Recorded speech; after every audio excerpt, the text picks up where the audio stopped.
Hello, everyone. Thank you so much for joining us tonight. We're going to get started here in just a few minutes.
Okay, we're going to get started. I apologize in advance. I just was at the dentist and I have a terrible lisp going on right now after that visit, so I apologize. Please bear with me.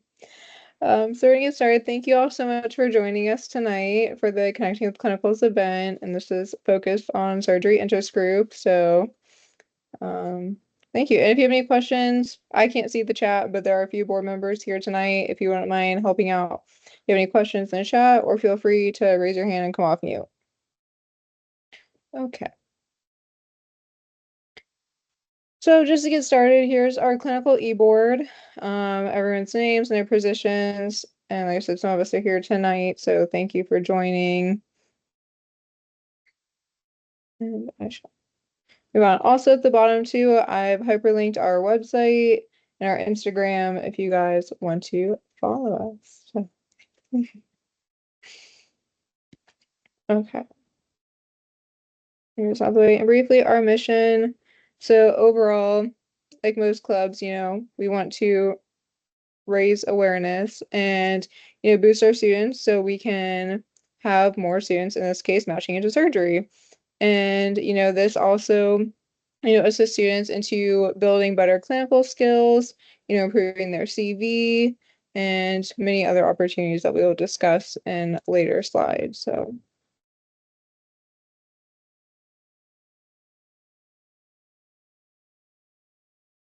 okay, and a brief rundown of the surgery core in case you guys haven't had it already. So it is 12 weeks, similar to IM.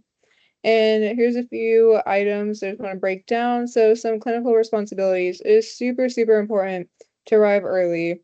The saying is, you're the first to arrive, you're the last to leave. It's unfortunate, but the way of surgery like. So it's important just to, get that down pat from the go. So you're going to be pre-rounding in some situations. And then also, it's important to participate in the OR in addition to clinic. So this should go without being said, but professionalism and work ethic is super, super important. This goes into any type of specialty that you want to pursue and rotations down the road. You got to show initiative. I think that's the biggest takeaway from my sub-Is and cores that I've done is that you just got to show initiative and also be a team player. Next, so knowledge and skills. They're not expecting you to be a surgeon. It's going to be your first day in the OR or sub-I, whatever, the case may be. But having a basic understanding of how to take a history and physical for a surgery or surgical patient, understanding why they're going to the OR, what are the indications of the OR, basic anatomy that's relating to the case they're going to be doing. I feel like most people are nice and they ask you more surface level questions of like arteries, veins, not super complicated things, but it's important to, brush up on your anatomy before going to any case and you make sure that you're prepared in that aspect. And also some suturing, knot tying. I don't know if you can see my mouse or not, but suturing, knot tying, and sterile technique. That is super, super important, especially like I did OB before surgery. And honest to God, I never scrubbed in my life. I'm like, what the heck am I doing?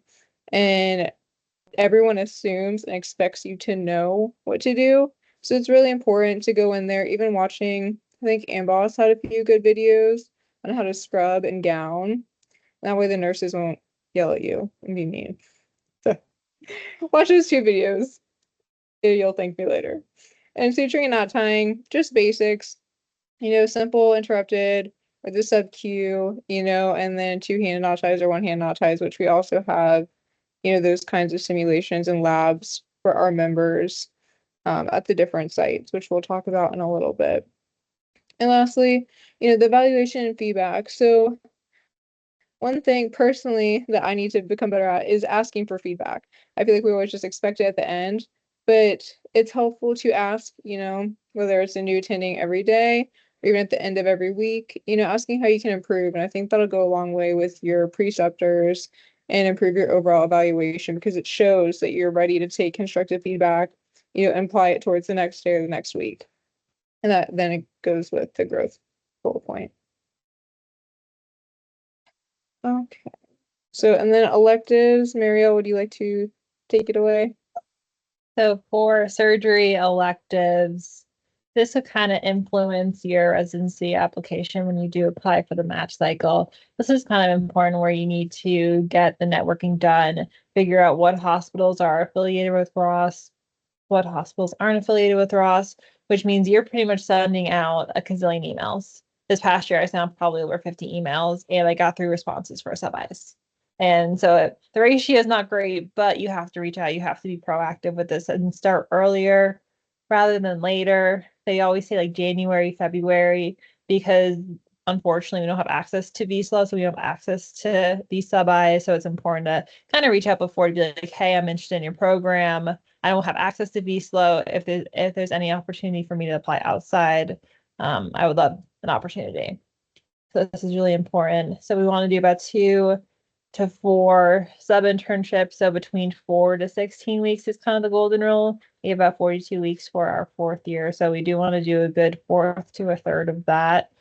Because we also want to make sure we're well versed and we're doing like internal medicine rotations, like nephrology, cardiology, gastroenterology, because we know that surgery kind of encompasses all these different fields. So it's important to also have an idea of other rotations, not just doing specifically surgery course for your whole 4th year. And then, with scheduling, it's always important to start early rather than later. You want to start reaching out now. It's really important. We're in March, we're going into April. I believe our scheduling for Ross specifically opens in June. So kind of have an idea of what sites you're interested in, what sites you like to apply to do like a sub-I or even like a surgery elective. Some sites have plastic surgery, orthopedic surgery, hand surgery, vascular surgery, or just general surgery electives. So it's important to kind of start reading those emails to have an idea what sites have what electives. And then even with scheduling, because a lot of us are finishing our third year, maneuvering through our fourth year, we have step two. We'll have to do our ERAS applications. We'll have interviews. So it's kind of important to kind of have an idea of what your projected timeline is. Specifically with step two, you don't want to be doing surgery sub-Is during step two because you might be at the hospital for 16 hours a day, or you might have 24-hour shifts on call. So it'd be really important to not schedule your step two around these sub-Is or schedule your sub-Is around your step two. And then same thing with interview season. We know interview season hits October, November, December. So it might be a great idea to kind of throw in a sub-I so you could be, hey, this is who I am, show your skills, show that you're a hard worker, and then maybe they'll offer you an interview at the end, which is also great, especially if you weren't even on their radar for an interview.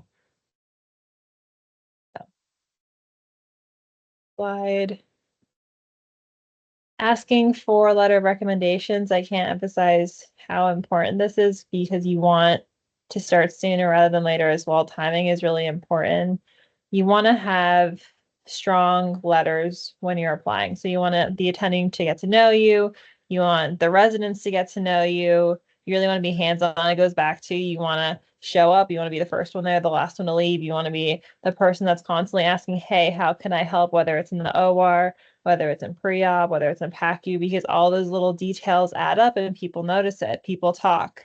We have program directors that could possibly asking the nursing staff, asking the residents, asking everybody around you. So it's really important to be your A game at all times because you don't know who's watching and who's listening and who's writing your letter or who they're asking. So it's really important.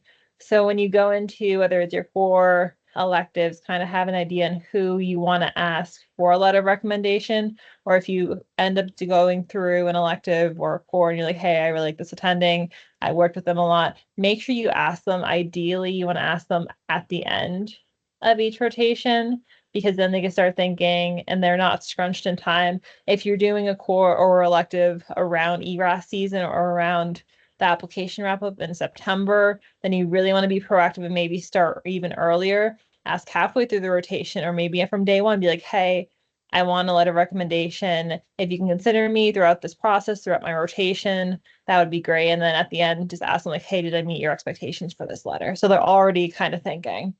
So who do we ask?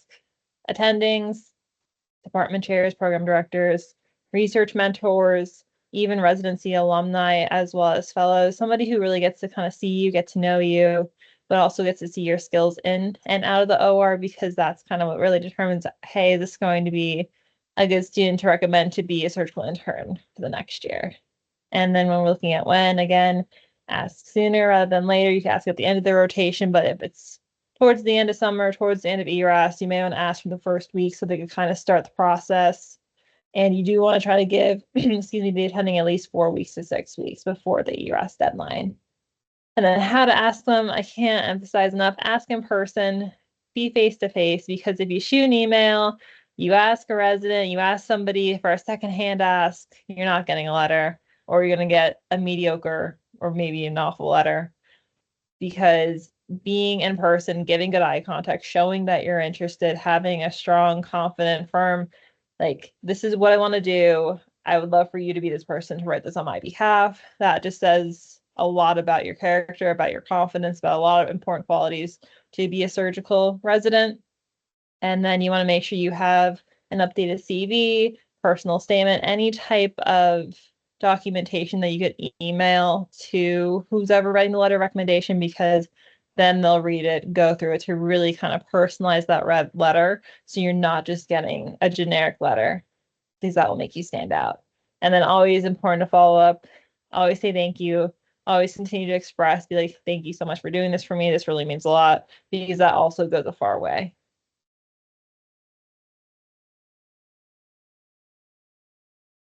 So just kind of like a little wrap up. So join surgery interest group. It's a great time. You have lots of opportunities. You have opportunities in leadership. You could be on the executive board.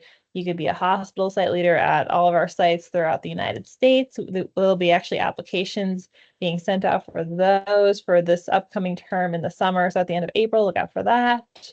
We have academic opportunities. We have step 1, step 2's tutoring sessions, which is great, especially when you're prepping for these rigorous exams.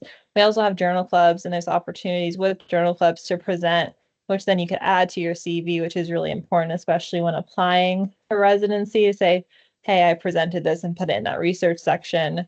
We also have research and scholarship opportunities. We have a research group, which is currently in the process of publishing case reports and kind of getting our names on different research projects. And then we also have funding. If you do have a case report or an abstract that you may have submitted, you got accepted at a conference, we do have a scholarship for that. We have networking, mentorship. Every year, our interest group just continues to grow and grow. More people graduate, more people become alumni, and then we have even more contacts once you do graduate, Ross. So it's really important because if you don't have any physicians in your family from a Caribbean school, it's great to have that network because somebody might say something great to an attending who might know a program director when your application gets thrown through. So that's really important. And then we also have a great mentorship program if you're completely lost and don't really know what's going on in this process. And it's really great to kind of have someone guide you through the process, especially during this rigorous time. Also, surgical skills at a few of our sites, we have simulation labs as well as suture clinics to kind of start to gain those skills and those techniques, especially before you hit the clinical or even your electives. So if you're interested, it's $25. This is a flat fee, lifetime membership. You can Venmo us, Cash App us, Zelly. We have it all found here on this slide. So we hope you join us, follow our Instagram, check out our website, and we're gonna kind of open up for a question and answer session.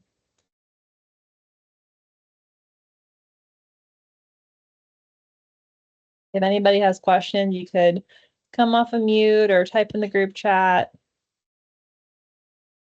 Could you just go back one slide for the payment and where to reach out to for membership? Yes, Liz, you're on mute if you're trying to talk. Technology. Okay. God, I feel like a boomer. 1 second. I'm challenged. Give me a minute, please. It's not working. Does anyone have any questions? We have a few of our board members here with us. If you ask anything about surgery, about the course, about electives, the process, we have all varieties. Okay. So when are the upcoming tutoring? So we have a question. Let's see. When are the upcoming tutoring and suturing sessions? It is. I know Liz is trying to get the PowerPoint back up. But when we normally have tutoring sessions, I believe if this is correct, step 1 is the first Sunday of every month, and step 2 is the third Sunday of every month. And we always send it out in our bi-weekly emails. So normally there's a link that you could add, that you could jump onto.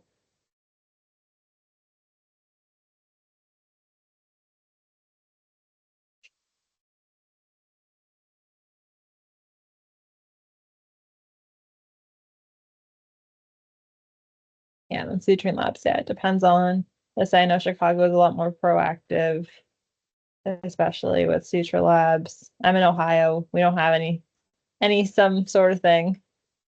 So it just kind of depends what you're at.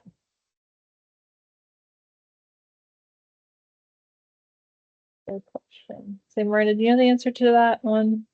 If there's any in New York?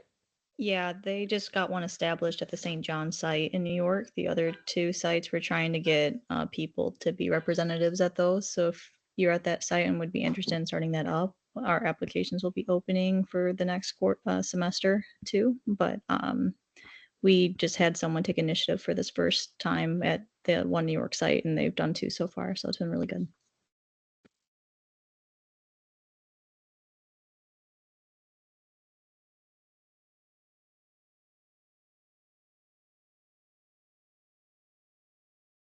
By the way, question, is anybody here part or doing an elective or a co-rotation through Miami Rescue Mission or Cleveland Clinic? I just did in January. Does that matter? I don't think so for the purpose of what I'm asking, and the reason is, Okay. and that's a good thing. Like you would also be included in the people that can submit. I just I know there's like a Ross Day that typically has happened, I think, either at Center for Haitian Studies or Larkin, but they're doing one for anyone that's rotated through Miami Rescue Mission or through Cleveland Clinic. Um, and they just extended the deadline today for submitting any poster or presentation. I know like we're talking about all of that. You did a really good job in the PowerPoint on, I think, on how to kind of get ready for match season and application season and everything. So just that friendly reminder in case you didn't get the emails. I know our email lists aren't always updated with Ross and everything, but there is like a research day going on from 9 a.m. to 3 p.m. at Cleveland Clinic, April 7th. And the deadline for submitting something, either to Melanie, who is a student coordinator for Miami Rescue Mission, or to Dr. Segura at Cleveland Clinic. That's available if anybody's interested in submitting any kind of research or case presentation that you've done through Miami Rescue or through Cleveland Clinic, just as in case you guys didn't get the email. But the deadline now is on the 30th, which is this upcoming weekend. Awesome. Thank you for sharing, Alberto. Yeah, I don't know if you got Miranda or Marielle. Sorry, you're the only two people I can see it right now when I'm screen sharing, but if you guys did at your sites, but when I did cores at CHS, we did that and I presented, and at the time it felt like some rinky dinky project, but I actually won something. I was like, oh my God, I could put that on my CV or, for ERAS, but I definitely recommend, if you guys are at either of those locations to submit something because you never know. And it's also good practice too for maybe bigger projects that you plan on submitting down the road. And, overall, it was a really good experience. But quick question too, can you guys, or do you need to see the PowerPoint anymore? Or is it okay if I stop sharing so I can see everyone?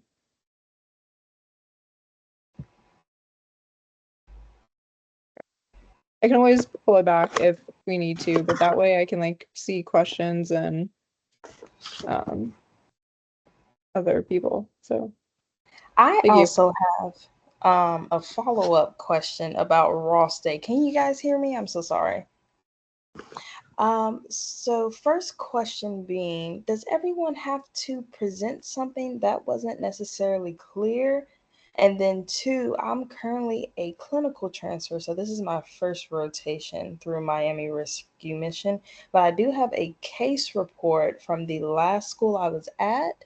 I don't know if I'm able to present that with like a different school's logo or how that would work out. Well, I can speak on that. So what I would advise you to do, if you can get this opportunity to just again, like Liz was saying, put it on your CV, that'd be great. So you don't know unless you ask. So I would try and go ahead and reach out to and I'll put her email in the chat and just explain like, hey, I am starting my first rotation through Miami Rescue Mission now. I have done research in the past that I'm interested in presenting for Ross Day. And just you don't have to go in more detail than that and just see what response you get and see is this submitted and say is this something that can be accepted?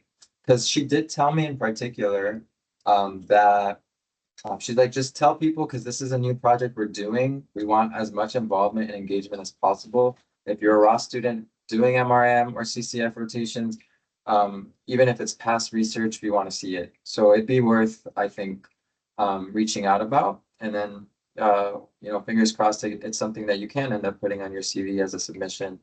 Um, but and it looks good, I think, on the Cleveland Clinic brand to have on your CCF, like on your CV that you presented at Cleveland Clinic, Florida. So definitely worth it. And no, we don't have to present. I think anyone who's currently enrolled in Miami Rescue or Cleveland Clinic just has to be there, but they don't have to present. And then the associate clerkship director for surgery will be one of the judges. So it's good for the network experience too, for anyone interested in surgery. Awesome. Thank you for that.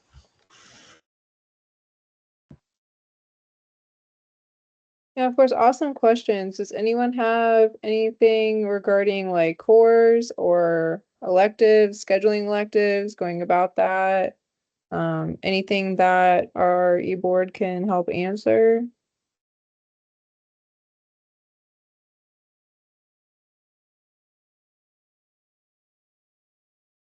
I had a quick question. I know I've spoken to Miranda in the past before, but any idea, or maybe Marielle can help me, any idea who I would contact in terms of like scheduling electives, but they're not ACGME certified, or if they're not per se, like would Ross even do it, or is it even worth a shot? I say if they're not certified through us, you just have to email clinicals, and it's actually on the clinical website that they have for students. It's like broken down. If I'll look up the website, but it's like a step process that they have on the clinical website, and you just have to email clinicals, and they'll send paperwork and kind of get the contract filled out. So the key thing is to try to do it a couple months before, more months than not, because it is a little bit of a process for Ross to approve because we know how slow Ross is.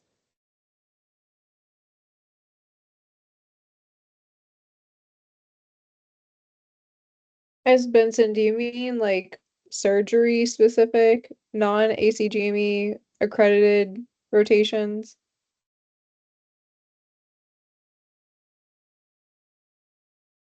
Um, well, yeah, more so surgery specific. I mean, I think that's honestly up to you, like in a personal preference. I guess like my perspective, which obviously take with a grain of salt, is like if you're applying surgery, wouldn't you want it to be ACGME? Because then that means like you're working with the residents, like it's considered like an official, ACGME sub-I. I feel like I use that word interchangeably, but it's a more quote unquote official rotation. And Ryan, please feel free to pitch in if you have anything you want to add. But if it's like the field that you're applying to, I would be hesitant to not do or to do the non-ACGMEs because they're not, this is my thinking, like girl math. It's not counting towards anything. Like it's counting towards graduation, yes, but it's not counting towards, I feel like, making you a more competitive applicant because you're not working with residents and it's not a residency program. And the whole point is to match into a residency program and you only have certain elected like a certain number of electives, up until graduation. So if you're using it on a non-ACGME rotation to a field you're applying to, that's sort of like shooting yourself in the foot and taking that month away from a ACGME, residency type rotation. I don't know if that clarified anything. I feel like it's for anyone going to any specialty, if it's family med and you're going to non-ACGME rotation. I don't know.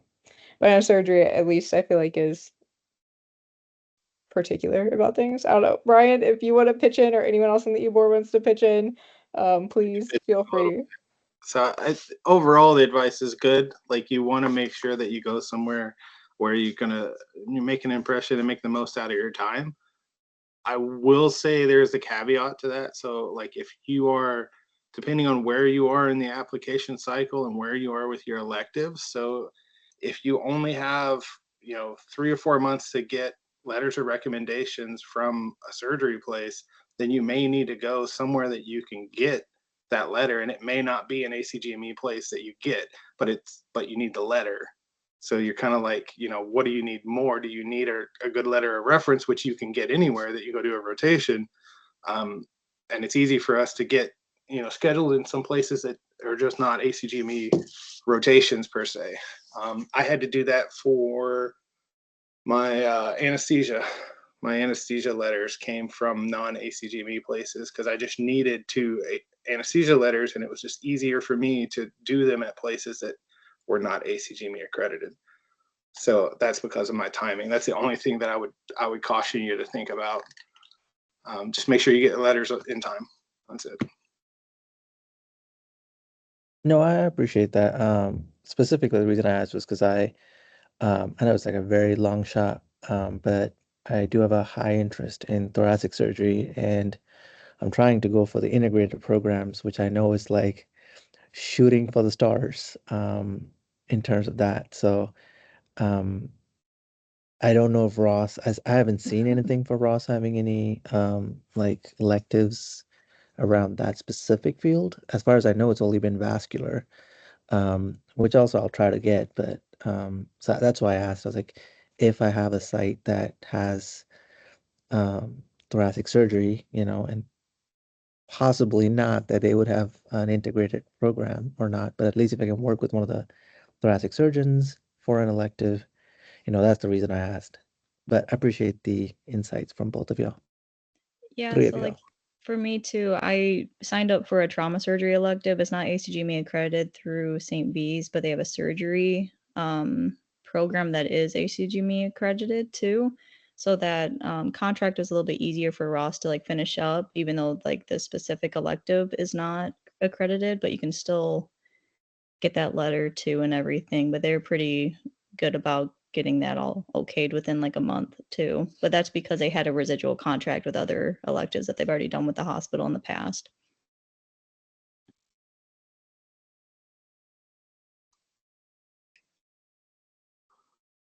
Whoever was talking about the thoracic surgery, I'm not trying to discourage you. I'm just saying do your research on the programs and see where you have your strongest chances. There's very few of them, and then look at the latest match data too for whichever category you fall in, either USIMG or non-USIMG, so you have an idea. Got to know what you're going up against. But shoot for the stars and what you want. That's what I did, and I managed to match into a categorical anesthesia spot. So Oh my God, congrats, Ryan. That's so exciting. yeah, don't let anything discourage you, and just try to make your connections where you can, and it can happen. I matched there and I scored. I wasn't like a stellar candidate as far as test scores go, so don't let that discourage you either. Okay. That's awesome. Thank you for sharing. Yeah.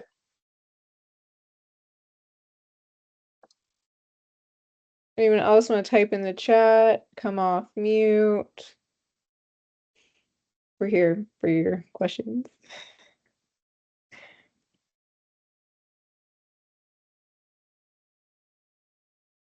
Okay, you have a question, maybe somebody can answer. So I just finished my surgery core elective, not elective, sorry, core rotation, and I'm doing my sub-I in St. Agnes. It's definitely gotten real that, oh wow, we're a few months away now from submitting applications and asking the last couple of people for letters of rec. I coming from finishing third year and having 12 weeks worth of people seeing me around, that felt a little bit more obtainable than I maybe like 4 weeks where I know I'll be switching. A lot of the electives I hear, you have one attending one week and then another attending the next week. How have you guys navigated? Is there anybody that's gone through St. Agnes for surgery? Any location specific tips on how to obtain a letter of rec or which teams to work with or how to just navigate this process of squeezing 3 electives, trying to get letters of rec before application season?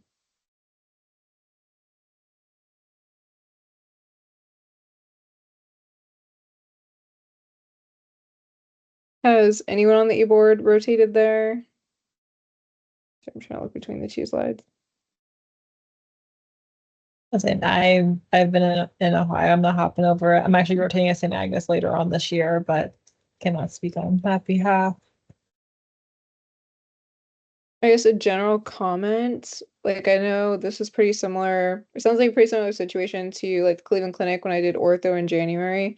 Literally every day was different attending. So with the whole month, I rotated between 5 or 6 attendings, which is really hard because I had to beg the lady at Cleveland Clinic to assign me to ortho so I could ask for letters.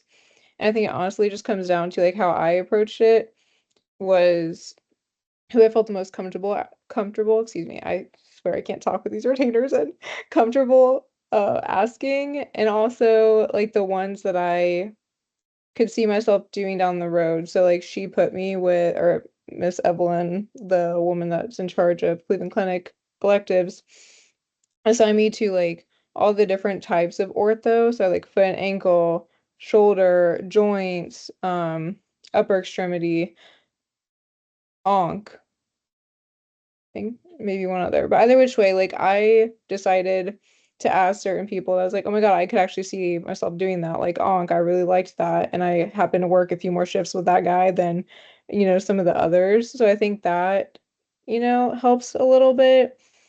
But also, I feel like that's very case by case. But at the end of the day, I feel like it's good to at least have a baseline relationship with the person before asking. So if you continuously see yourself working with someone, or maybe you try to work with them a little bit more, whether it's like, taking on another case or, staying late, maybe you try asking to do research with them or something that's outside of the quote unquote like bare minimum, I think that's a good stepping stone to then feel comfortable asking them for a letter at the end or middle, whatever you want of the rotation.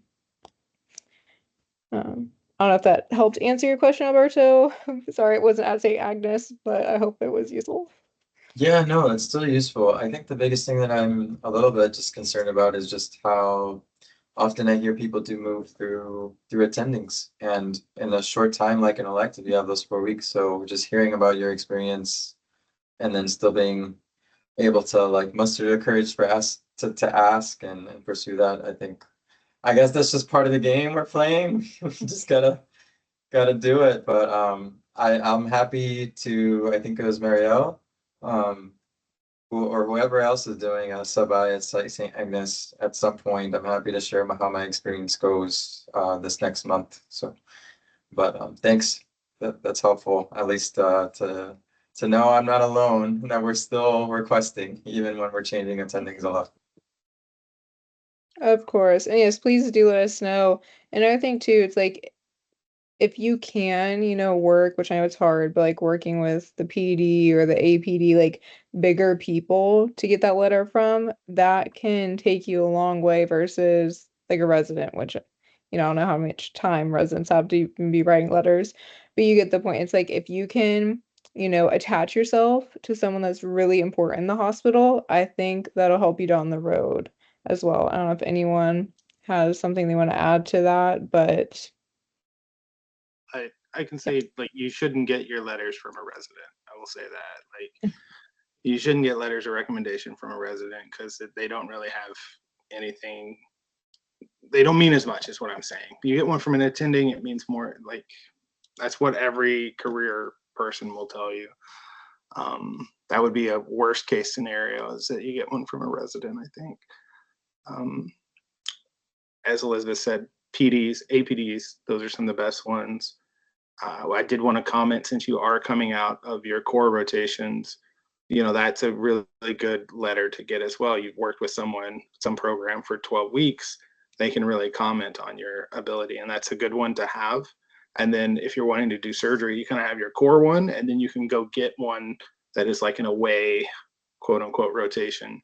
Because you only get to spend 4 weeks, but you get 4 weeks to impress someone there. So you can have two good letters. One that's really speaks to how much you've developed and how good you are, and the one that's like, yeah, he came in and crushed it. He's a good student, and they can do it that way. That's good advice. I appreciate that. And I think that also makes me have one other question, which is um away rotation. So something I've been afraid of as people have gotten their match results, people that I know have poured their hearts out into one place, with like maybe a single away rotation, and then didn't match into the place that they spent so much time at, and they felt so loved and seen there. I'm like, ooh, like um how do you guys think that we should be balancing that? How many away rotations would be good to have in the surgical specialty? And should they be sub-Is, or does it matter? You know what I mean? Like, how to optimize the time that we have and not put all of our eggs in one basket and still get like a good balance. I don't know. What do you think? I actually talked about this a little bit on the one slide. Like the general rule is like 2 to 4 sub-Is So 4 to 16 weeks. And then you could even throw in like a 4-week elective. It's like vascular surgery or hand surgery or trauma surgery, to kind of like widen your diversity, and then kind of hit the other 20 plus weeks, 20, 24 weeks of just other like internal medicine kind of based electives. I think that's really important to kind of have that diversity on your application. That's not just complete surgery. If that makes sense. Sure. And what do you think about, because really it's just we have the next 4 months before applications go out, right? And I know like I don't know about all of the stats, but I know I've looked into like the St. Agnes stats and the Cleveland stats. They send out like, 50 to 70 interviews, and they interview between October and December, October 1st and December 31st. So like I'm thinking that's probably like whatever I do up until October is what probably will be looked at. Um, so would you suggest trying to do like the next four as sub-Is, or and then doing some of the medicine ones like hemonc would probably be important, or anesthesiology, but or mixing them now, like thoughts? Oh. Brian, do you want to answer that because you actually just went through this process? I had a clarifying question first. When you say, I think everything's going to be looked at through October, what do you mean by that? What's going to be looked at? Well, I mean the I know that when it will make it on our MSPEs will only be whatever we do up until like May, June. Um, that will be submitted all together, whatever evals we get from there. But then as far as um, the experiences we talk about potentially in interviews and the transcripts, um, it will be up until the day of our interview, right? Like, let's say our interview is October or November, like they'll see that's like, where do they stop seeing what courses we've taken, what electives we've chosen? They see everything that you're signed up for. You just don't have a grade for it, if that makes sense. So they can see that you're signed up for things, and they know that you're in progress. But that stops at July 1st as well. So they'll just see everything else that you're signed up for at that point. You can still talk about your experiences and bring them up, but that's kind of on you to kind of work that into the conversation and be natural about it. Don't force it if it doesn't come up, type thing. It's a whole different topic about interview strategy and managing stuff. But Wait, so they'll only see up to July, or whatever I have scheduled even in the future at July? I think they see what you have scheduled. Like they will have, like if you go to your clinical history scheduled things in Myros and it shows like what you have scheduled, they will see that you're scheduled for stuff, but you just don't have grades by it. Ah, okay. Okay, that's good to know. I didn't know that. And so then, But you won't have any MSPE comments for anything after July 1st. So even if you finish it, those MSPE comments won't show up on your MSPE that gets submitted to ERAS. I see. Oof. Okay. One other thing I wanted to touch on, you talked about away rotations, and surgery is different from anesthesia, but I did 2 away rotations. One of them was a 2-week audition rotation. I loved the place that I went to for the 2-week audition rotation. Thought everything was awesome there. Thought I had a really good shot, and they were my number 1. I ended up matching at my number 2. So like take away rotations with a grain of salt, and like what they tell you versus what they like just saying that I'm not upset with where I'm matched, because my number 2 was my number 1 until I found this place. So like it's fine. But just take what they say with a grain of salt. There's a lot of people, if you go read on Reddit, like they go do away rotations and they're like, man, they said everything was great. They had no negative feedback. They said, if I could hire you now, I would. And then they didn't match there. So it's like, I feel like there's a problem in the whole medicine community to where people may not give 100% accurate feedback to students because they don't want to like hurt them negatively going through their training, because you're students and they know how hard it is. So they don't necessarily put that down on the evaluations, but like there may be areas that everyone needs to work in. Like there's areas I need to work in. But that's definitely a problem in emergency medicine with their slows. Like they will tell the students directly, like, yeah, you're great. There's nothing to really worry about. And then they write their standard letter of evaluation and it says things like he's in the middle of the pack for emergency medicine, and it's like that's a Ouch. problem to have on a slow. You could have told me that in person and I could have made some improvements, but they just don't do it. They don't tell the student that. And I think that's kind of across the board, to be honest with you. This is all very good insight. Thanks, Ryan.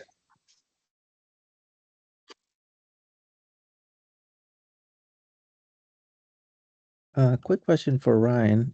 For your audition interview, or sorry, audition elective, I guess you did you reach out to that program directly and schedule it, or was that still part of our affiliated hospitals? Was not an affiliated hospital. I worked hard to get that set up as a non-affiliate. Start early with that. It takes a long time. Sounds How good. early are we Thank you. talking? They say they need at least 90 days. I would extend that by at least 60 days. So like start at 5 months out if you can, minimum. Yeah, one thing too for you guys that are scheduling electives, I guess coming up in June, one piece of advice that now hindsight 2020, I would schedule as much as you can, not through the MyRoss portal. Like I know there's some programs, just for peace of mind, at least like if you're applying surgery, like you need that on your schedule. Like for example, Larkin and Coral Gables, Miami, whatever you want to call it. They go through their own website and it's super easy to use and it was nice to already have like that rotation. Granted, it was the rads, but I mean still also 10 out of 10 recommend if you need a chill rotation. But that was helpful. So you're not putting all of your eggs in one basket with the MyRoss portal in case you really need something a certain month.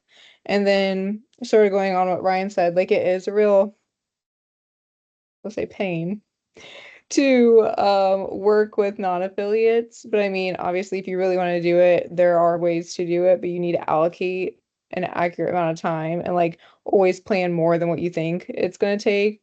But I'm pretty sure, Ryan, you're the one that made it that awesome doc on the clinical science or CSGA page.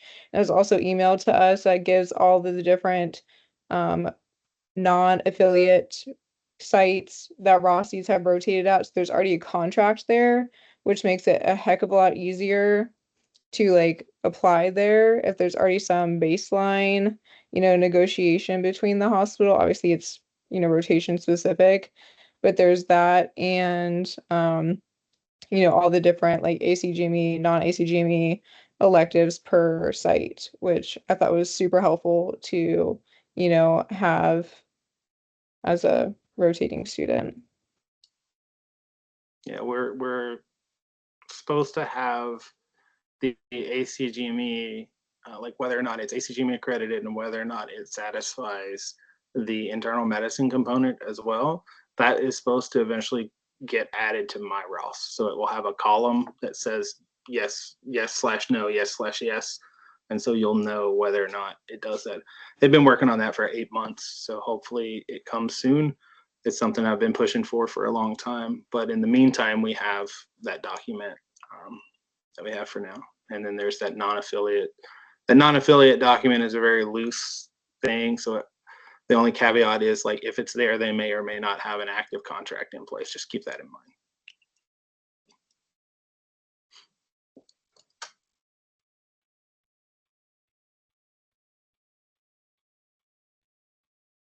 Any final burning questions?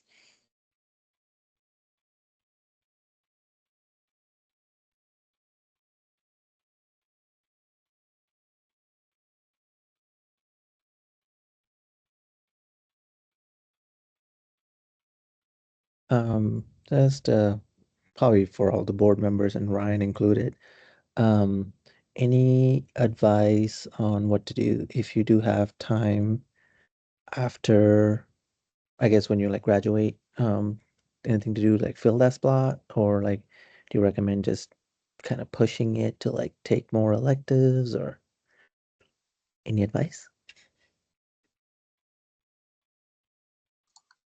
kind of depends on like when you graduate, I guess, when your actual graduation date is, because sometimes that can lead to a question in like your interviews. Like if it's you've graduated and you're done and your graduation date is like November of next year or this year, sorry, you may get a question like, you know, what you've been doing with your free time in your interviews, you know. So, but if you have a graduation date that's just like in March or you're finished in December or something, and your technical graduation date is 2026, don't do anything.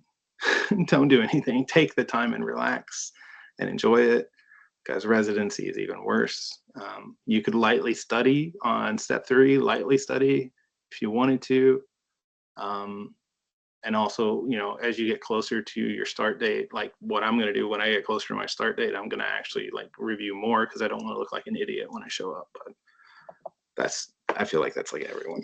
So Appreciate that. I even talked to my program director. He called me on Friday and asked me, you know, like, what am I doing? Told him I'm done with everything. He's like, okay, great. Don't do anything. Don't worry about it. Just relax, you know. So he told me the same stuff. So You need some good brain rot time for the right. next 3 months. I don't even know. Yeah. Got to recover after finishing that for sure. After doing that and then going through interviews and everything, you need time to just recover and get ready.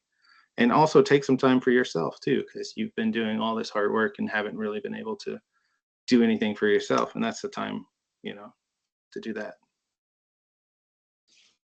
Yes, definitely. And depending too, if you guys have like a large gap or a short gap and you're applying to something competitive, maybe consider doing like a summer research position or a year long, depending on when you finish. Um, I know one thing too, like I know most people do it between their third going into their fourth year, so then they're not graduated and then it still looks good for programs. But even if you have some time to spare and you're like, oh shoot, I need to, you know, strengthen my app just a little bit, that is something to fill the time up. But obviously, if you only have a few months or so, just take time for yourself. Yeah. Samantha, so it depends, I think, where, oh, sorry, been one second. I'll get to you next, but I think it just depends like what specialty you're applying to. Um, so I think talked to some of you about this, but like specifically, I applied to ortho one, so they have their own website. It's called OrthoGate. I bet you and it's like the Reddit of ortho. So I bet you there's Gen Surge, there's CT, there's plastics. Like there has to be stuff across the country. But at least conveniently, like ortho had its own website, but I assume that there are other websites out there based on what surgical subspecialty you want to pursue. Of course. Benson, did that answer your question, or do you have something? Um, a little different question. Mhm. I guess this would only mostly apply to Ryan, I think. Any advice on websites or anything that you looked at in terms of like applying for residency to like compare? I know like Frida was something that was brought up, and I've seen like ads for it and stuff, but anything else that you kind of saw that was pretty good at like looking at programs and, you know, kind of have to settle down at that place for a couple years? Yeah. I used Residency Explorer and Frida. That's really all that I did. And then from there, you take that information and you can go to like the program specific website, and then you just kind of deep dive in it from there. And then you can also do a Reddit search and you can see what people are talking about on Reddit as well. Don't discount Reddit, because people go there and say things anonymously. So sometimes it's the truth, sometimes it's not, but it helps out. Then as far as like wanting to be in the area, you kind of have to decide what area you want to be in. Like, do you want to be in a big city, or do you not want to be in a big city, or do you not really care? For me, I really didn't want to be in a big city, and I wanted to go to a new program because I like building things and setting foundations and doing a lot of stuff, which I've done with the CSGA. And I thought, that'll be fun to do it in residency too. So I wanted to go to a new program. Some people don't want to go to a new program. They don't like the idea of it. New programs are usually in smaller cities, so it worked out for me. But you just kind of have to decide what's best for you, and then try to find an area that you really like. Thank you. There are some websites that you can go to that talk about like, cost of living and stuff. I didn't visit them. I wish I could tell you what they were, but to me, I was like, it doesn't matter. My salary is not going to change. It's going to be, around $60,000, give or take a little bit. So I just left it at that. And cost of living is what it is. I'll have to figure it out wherever I go. So to me, it wasn't that big of a deal. One, because I'm single, I don't have a family, so I'm not supporting anyone else. Of course, I had a friend doing emergency medicine, and that was a big factor for him because he has a wife and a child, and so he had to look into like school systems and what the school rankings were, and cost of living, because he was going to be supporting the whole family on his residence salary. So just everyone's situation is different.